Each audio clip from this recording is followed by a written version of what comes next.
Bangladeshi allrounder Shakib Al হাসানের cricket মাঠের আগের বেশ কিছু উল্লেখযোগ্য মুহূর্ত রয়েছে।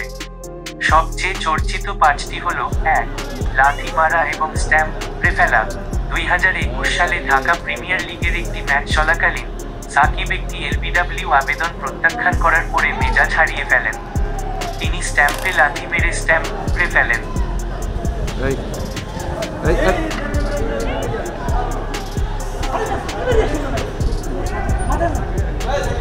কি করলো দেখছেন?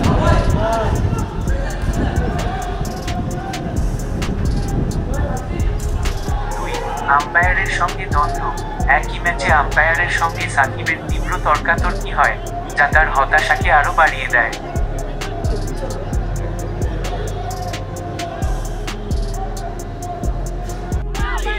ভক্তকে চড় মারা। সাকিব একবার এক ভক্তকে চড় মেরেছিলেন যিনি অনুমতি ছাড়াই তার সাথে সেলফি তোলার চেষ্টা করেছিলেন। ৪. ভক্তের ঘাড় চেপে ধরা। অন্য একটি ঘটনায় সেলফি তুলতে গিয়ে ভক্ত খুব কাছে চলে গেলে সাকিব এক ভক্তকে গলায় চেপে ধরেন। ৫. রাগে বল ছুড়ে দেওয়া। পাকিস্তানের বিপক্ষে টেস্ট ম্যাচে ব্যাটার প্রস্তুত না হলে হতাশাগ্রস্ত হয়ে উইকেট রক্ষকের দিকে বল ছুড়ে দেন সাকিব। What was that?